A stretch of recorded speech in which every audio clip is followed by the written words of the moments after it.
Hey everyone, how's it going? Welcome to another awesome episode of the Duke Pod. I hope everyone is feeling great. It is looking very much like fall, which is beautiful, but those warm, nice days are pretty much gone. Honestly, yesterday I think I went for a walk with my daughter for a bit and the sun came out. I think it was like 15 degrees. And I was like, please, just stay on my back. Stay on my back as long as possible. I actually was able to take off my sweater and walk around in a t-shirt. My daughter was a month and a half, almost 2 months now. She is just down to fall asleep anytime she's in motion. So any walk, any drive, boom, she'll fall asleep. And my wife keeps saying that she doesn't sleep during the day. A lot of times I'm out of the house. She just gives me the rundown of what happened. And when I took her for a walk, she slept for a full hour. Like I think we walked for longer than that. I think we walked for like almost 2 hours because we went, got groceries as well.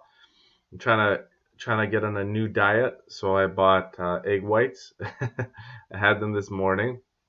I actually reminded myself. I watched a video about the basic techniques of making eggs, and obviously I make eggs like 100 times a year or something like that. At least 80, I would say. My son loves eggs, so even if you want to make him a snack, boom, hard-boiled egg. And I was like, they had a few techniques in there, like rolling a hard-boiled egg, putting in ice after, and just rolling it like with your hands. That I never thought of because it is annoying to peel a hard-boiled egg, especially when you gotta peel one for your kids, and then you're hungry and you want to peel one for you, and then by the time you get to yours, they're already finished their egg and they want another one, and you're like, So yeah, so I tried a different way of scrambling my eggs slightly differently, and yeah, it turned out really nice. I was really happy with it. So back to basics sometimes. That's just the way it is. Speaking about children, I know this is a real estate podcast show, and if you guys are looking to get your quick children fix, I will mention it just because. No, I have two. I mean, why not? I mean, sure, we do a lot of real estate, but we're also humans, right? And we have day-to-day lives and struggles like anyone else. Well, I'm not just struggles. I mean more positive stuff, but you get the picture, right? So last night, my son, who's 3 and a bit now, just over 3, he's learning, and I think learned to potty train at this point. So he woke us up at like 3 in the morning to tell us that he went pee in his little toilet in his room on his own, taking off his pajamas and everything. And that's great. We'd rather he do that than pee in the bed because that's a lot more work. However, now he wants to be rewarded. He wants some yogurt or some nuts, and he knows all the words for that. So he's like, "Let's go downstairs. Let's get some yogurt." So I'm like, "No, please, no." The little one's already waking us up enough. Um, so he got his yogurt and stuff, and read up some stories, and that took half an hour out of my middle of the night. But good for him. I'd rather him be going on the potty and waking us up than not than going in the bed. But you know, I'd rather him just going on the potty and then jumping in bed. So I think I read that I'd have to weed out the super excited phase where I'm like, oh, great job, you went to the bathroom. Like every time, I'm just gonna be like, okay, great, you did your job. Good, let's move on. Let's build this Lego or whatever, or let's go for a walk. So I'm starting to do that. So let's hope that kind of settles him down. Although him just going to the potty like on his own middle of the night is newish. So I mean, sure, give him his moment, right? Today's episode is going to be a little bit different than that, but it is kind of on the topic of being prepared. We're going to be talking about the week before closing. So I'll tell you what I mean by that. Basically, when someone buys a home, typical closing dates are around 60 to 90 days after closing. They could be 30 days. I had a deal that's closing next week. That was just 30 days. They had their finance. When it's 30 days, you need to really make sure you have your financing in order. You're ready to go, and you can close that quickly. So it's definitely possible. It's not a problem. I think some people can close as early as 15 days. Is possible. I would say 60 to 90 days. So I had a family buy a house here in Milton. Yeah, the house we got a good deal on the house because it wasn't like the nicest house. You know, the paint could be better. Some of the things in the house could be better. But it was still a double car garage detached house under $1 million in Milton, where the cheapest one after that is like $1,025,000. So we're talking about like, yeah, you spent 5,000 on the paint and you're roughly the same as $1,025,000. Not bad, right? Okay, so this is the reality, right? So they spend their whenever you buy a house, you traditionally have two revisits on the home. Uh, you can go one time, anytime, to go into the house, show family, take measurements. If you have tenants that you want to get in the house, you can show them at the time. A lot of people can get quotes as well from different contractors and painters, and that's what these people did. And I explained to them that we should save the last visit for the day before. And and you're gonna find out why. This is a good example of that, right? Um, so they decide that they would rather just get some more quotes, right? And that's fair. It is fair, but you have to kind of weigh which do you think is better, right? So they get some more quotes on a second visit, like a month before, and then I remind them about a week before, hey, you know what? I know we're only allowed two visits, but let's call them and see if we can have a third visit. And sometimes they'll allow that. Now they didn't allow it because everyone's moving the day before or whatever it is.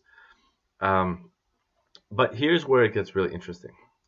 If something happens in the house, let's say the dishwasher stops working the day before, and or they leave a bunch of stuff in the house, and you go there and you see it, it is now a legal issue. Your real estate agent cannot really do anything about it. I know he's working for you, but I can't, other than calling them and being, I don't even have the cooperating people's numbers most of the time. So other than calling the agent and hoping the agent's willing to help us out, there's not much you can do. But what you can do is, let's say a dishwasher is not working the day before, it is still the seller's responsibility to fix that dishwasher for us. So otherwise, what the lawyer can do is if they don't have time to fix it, to get someone to fix it, they can hold back a certain amount of money from the sale. So because the money is being transferred from the buyers to the sellers, right? Then they can hold back like $500 or $1,500 or whatever. And sometimes if the sellers just can't get it done, they may forfeit that money, which therefore you can pay for the repairs, right? Now, if you go like 2 weeks before the closing, that's where it becomes a bit of an issue because things could happen before that, or the sellers could have a whole bunch of furniture that they ran out of time, and let's be honest, a lot of people plan poorly, so everyone thinks they can get stuff done until last minute comes around. So let's talk about what happened here. So these guys close a deal on a Friday. First of all, never close a deal on a Friday because if there's issues, the lawyers are now closed. They're done for the weekend. You may not hear from them until Monday, and by then that's gonna be it's gonna suck. So they closed the deal on Friday. Apparently the sellers are still there and they're still got a ton of stuff in the house. My buyers are sympathetic. They say, okay, take your time, whatever. They call me on Saturday morning. So first mistake, they don't call me right away. Because if they call me right away, like Friday at 5 o'clock, I would say, hey, tell your lawyer right now to issue tell them what happened. Maybe the lawyer will issue some kind of statement or say, hey, get your stuff out of there. You guys got 24 hours. Or, got junk people to throw the stuff out, like everything. Yeah, sure, it will cost them like $1,500 to get them throw it out. But that shouldn't be the buyer's responsibility. Now, the problem with this is that once the money is transferred, so once the closing is done, typically the money is transferred around, I would say on average, like 4 p.m. of that day. So later into the afternoon, late afternoon, and you go get the keys and then you go open the door and there's your brand new house. Once the money's transferred, it's extremely difficult to get anything done because the sellers get their money and they could just poof, they could just leave, they can disappear. What are we going to do? We can't hold back any money because we've already given them all, right? So keep this in mind that the most important thing you could do is go a day before And I'm gonna give you guys some tips. So the day before closing, make sure you check all the appliances, test them out, test out the furnace, test out the air conditioner, like everything, test it out. Okay, and then test out everything in the house. Look around, make sure there's no like major issues, like things just hanging around, lots of garbage anywhere, stuff like that. Take pictures of that, and then send it to your lawyer. And on the day of the closing, ask your lawyer for the sellers to send pictures that the place is 100% vacant, that it's cleaned up. Okay, make sure that if it isn't to hold the money, and or at least what they advise, right? Every lawyer is different, but just like every real estate agent, every person is different. But what they advise. But this is fundamentally super important. If you go the day before, everything's basically cleaned up or everything's in boxes, but like it looks pretty good, like people are gonna move the day of typically. Okay, great. You gotta get a good feeling that it's gonna be good to go.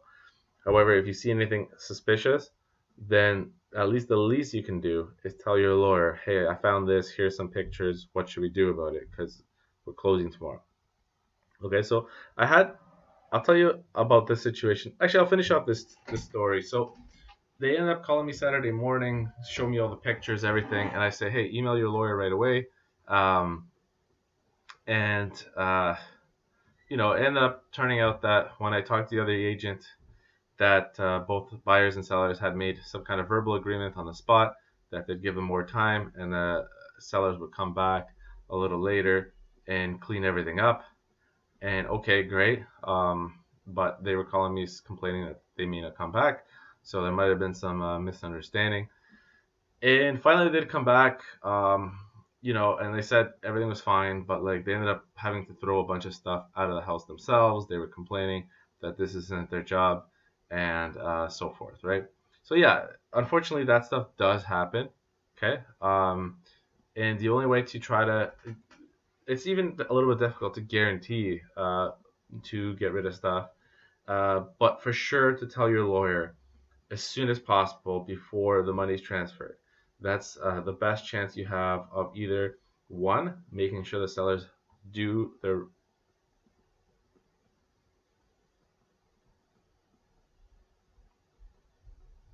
of one, making sure the sellers complete their responsibilities of selling and removing everything and leaving the place in broom swept condition, or two, withholding some money on the purchase that if there's stuff left behind and you need to get rid of it, then you could therefore hire professionals, just throw it out, right? Or keep it if it's good, but chances are it's going to be crap. So don't give your hopes up.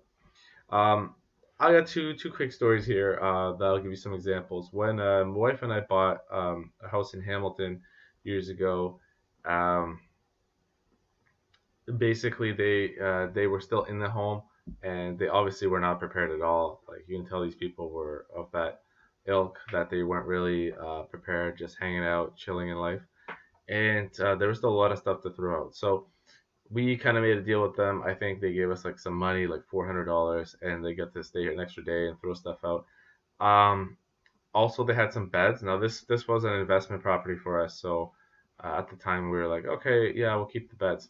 Guys, do not keep any old beds, because one is that once those people left, we were just stuck there with some old stinky beds. Let me tell you, I wouldn't want to sleep on them myself, or even maybe my worst enemy to sleep on those old stinky beds, and I had to throw them out myself, like carry them out of the house myself, go to the dump. And yeah, okay, if you're someone that's like, yeah, you know what, I don't mind like lifting weights and doing random like CrossFit or something like that, then I'll throw some mattresses out of the house and carry them to the dump. Sure, but most of us are not going to be up for CrossFitting with random furniture. So what we should have done is we should have told the lawyer right away, hey, they have all this stuff. Please get them out. Because the $400, honestly, I don't even know if we broke even. Because by the time you take it to the dump, there's a weight allowance. You probably have 2 or 3 loads to the dump. It probably cost us like $500-600 to get rid of that. I even asked some gentleman I know with a truck, and I had to pay him per hour to like take the stuff and throw it out, and then clean up the place. Like it was probably a lot of work, right? And if you think about like your time too, right? Like you work, so if you count on how much money you would make per hour, like it would be more costly in that end, right? It's like kind of like a hypothetical, but it is legit, right? Because people spend that's why people, even if some people know how to do certain things, they pay other people to do it because the time at work could be just is more. It makes more sense for them, right? To earn money with the job that they specialize in, and then pay someone a smaller fee to do something that they specialize in that would otherwise take them a lot longer. So don't do that, right? The other story about a similar situation like this um, was we had a client years ago, and they bought a bungalow in the Milton area, and we did actually go back the day before, but I remember not testing the dishwasher. This is at the beginning of my career. I remember we tested the oven and stuff like that. What ended up happening is that, and to this day, I don't really know why it happened. My only guess is that they had some contractor come in, do some work for them, and then they didn't pay him. So the contractor came back and he cut the cord of the dishwasher. You know how hard it is to replace that cord through the walls and everything. Um, Actually, I think what it was is not only was it cut, but there was no, like, it just wasn't even to the panel. I think it just was like a loose piece of uh, wiring. So this, I think this is like even a worse case scenario than the first two I told you guys, because now we actually have to get the dishwasher to work. We actually have to call an electrician to wire the thing, and he could be putting holes in the wall to get that wire all the way to the panel, and then there's patching involved. Like this is easily be like a $500 job, maybe even more. And I think there was an issue with the air conditioner. So since that time, I've always made a note to test everything out and make sure you save your one visit to the day before, so you don't have any crazy surprises.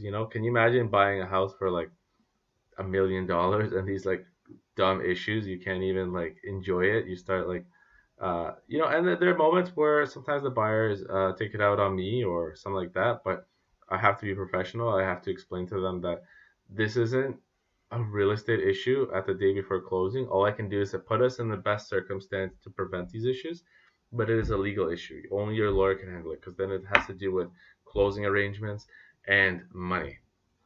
All right, these are the two things. So keep those things in mind. Now, to wrap up this session, I'm going to tell you guys about some of the things you should do when once you purchase a home that retain to closing. Now, a lot of times, people get their home insurance last minute, like the week before closing. I don't recommend that. Why? I mean, it's doable. It's just that you're gonna forget things about the house that the insurance company is gonna ask you, and it's gonna be a little bit easier. So, for example, when you go to purchase a home, okay, you haven't even signed the offer. You say, Philip, I want to buy this home. Um, and I'm going to show you all the information about the house, the history of the house, how old the roof is, the comparables, everything like that, right? So that this stuff is fresh in your head. You know exactly what the square footage is, the age of the home. Uh, we will know what type of wiring is in the house. We know what type of plumbing is in the house. And if you buy that home and then you call the insurance company, they're going to ask you these questions. How old is the roof? How old is this? Does it have electrical copper wiring? Does it have Celtic plumbing, or does it have regular PVC pipe plumbing, or just copper plumbing? And you'll know most of them. So you can just get it done, one shot, easy, get you a nice home insurance. It is a requirement for your mortgage most of the time, if not all the time, unless it's a certain condominium that already has insurance built into the condo fees, or something like that. So yes, if you do it last minute, it's gonna be a little more stressful. It's doable, but I recommend doing it as soon as you finalize your purchase. Or if you're selling a home, then just call your insurance company, let them know that you're going to be closing the house at a certain time, and if you're buying a new property, you can just get that done at that time and say, hey, we're transferring our insurance to this house. Here's the information, blah blah blah. What questions do you have? Oh, it's fresh in my head. Yay, I remember it. The other thing is that a lot of times lawyers, I think, I don't think lawyers, real estate lawyers, do that good of a job of reminding clients that they are not the ones that are going to call the utility companies and register the utilities on your name. Only the vendor, only the buyer can register the utilities on their name. So it is actually something you can do a week before without any issue. Um, I mean, the thing is, like, if you forget, like, you may not have power in the house, right? Nothing like having pizza after moving everything in a cold, dark house. So you don't want that. What I recommend is at least 2 weeks before the closing, call all the utility companies. You can ask me, your realtor, you can ask your realtor, whatever it is, to what are all the utility companies. Typically, per city, they're pretty common. You may also have to register the hot water tank if it is a rental. So get that done.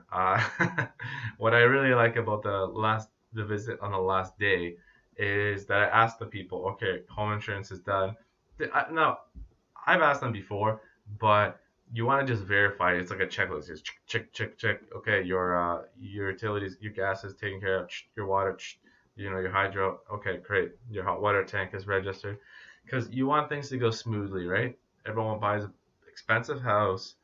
Everyone. It's relative what expensive means for the buyer, but I mean, most people are spending all their money on a purchase for most of the time, right? So it is a huge deal. It's very important. So you want to close it as smoothly as possible. So please, guys, go the week before, go the day before, save that one visit. Make sure the dishwasher works, make sure the air conditioner works, make sure all the appliances are working, make sure the place looks good. You can ask your lawyer to get pictures from the sellers that the place is 100% vacant, unless you specifically ask them to leave something and they agreed. And that happens all the time. Like, no, I have another deal right now where they left some patio furniture and the buyers are super excited and they're like, well, actually, we can leave our patio furniture. And then the buyers of their house are really excited. So everyone is fine with that. Get it in writing. So by text message or email is best, that yes, they did want this and it is fine. So we have some kind of record of it. Don't do it verbally, okay? If you say, hey, do you want something? Or if you call some person and you say, hey, do you want us to leave this, the paint, or do you want us to leave this? And they say yes, well, then after that, send an email and get them to confirm by email just to have a paper trail of it. And if the lawyer ever asks or anyone asks, right? So make sure you go the day before, make sure everything's working, everything's good, looking nice. Um, do your home insurance right after the sale is final. You may be finalizing your mortgage at that point, but just get it done, or get the quotes ready to go so that they have your file. And then, yeah, about 2 weeks before, you want to call all the utility companies to register a new account on the day you're closing your new house. Not the week before, not the week after, but the day of, and they will take care of that for you. So I don't think you normally don't get your first bill till like 30 days or a month after. So yeah, you will have some time. Also for new owners, as the first story I told you with the buyers in Milton, they are brand new owners. A few of the family members went together to buy their first home. So congratulations to them. I think now, after all the junk is out, they're super excited. I did tell them that town of Milton has a bulk pickup if you call them. So at least if the crap that they had to throw in front of their house, they will come and pick it up later in the week. So, there's a light at the end of the tunnel for them. But I think now they're really enjoying it. Now that they're buying their first home, he was telling me that the paint they're doing painting and this and that and blah blah blah. I don't know. They have a lot of ideas about the vision of the house, and they were like, "Oh man, everything's adding up. It's getting expensive." And I was like, "Hey man, you're a homeowner now. You got a budget now. Now you have a mortgage. This is life. You gotta have fun, right? So don't overdo it, guys. I think one of my favorite stories ever was when Hazel McCallion, the old, she's quite old now, so I meant the most recent mayor in Mississauga. Uh, right now it's Bonnie, so it's a different one. But she was there for like 30 plus years, and she got to like 91 before she left the office. But she built a huge central library in a Square One area, which is the central part of Mississauga. And for the whole first year, there wasn't a single book in the library because it wasn't in the budget that year. So she was a genius mayor. She waited next year till she had the budget to put the books in and whatever, the staff, whatever. But she didn't have to borrow money. So you as homeowners, don't forget that. If you have all these grand ideas how to make your home the best place you possibly want to be, um, that's fantastic. So do it whenever you are comfortable, financially and otherwise. Don't do everything too much at once. Otherwise, the mortgage payments are gonna start nipping you in the butt, and you're not gonna live life. You don't want to be house poor, right? That's what we want to avoid. I think that's what the government's been trying to do for a long, long time. And we're lowering the interest rates just to try to keep that going too. But anyways, keep those things in mind. Hopefully you enjoy my tips. I actually am surprised because I got a bit of a scratchy throat that I was able to get through this whole podcast. My wife and I have a joke that you may have a scratchy throat, which in my opinion, you're like 99.9% healthy. Your throat's slightly off. I know she'll tell you otherwise that may be uh, something that you can consider taking a day off work, but that's not happened for me. A scratchy throat means I'm good to go. Let's go, guys. So hopefully you enjoy this episode and have yourself an awesome week. Episode 10. Let's go.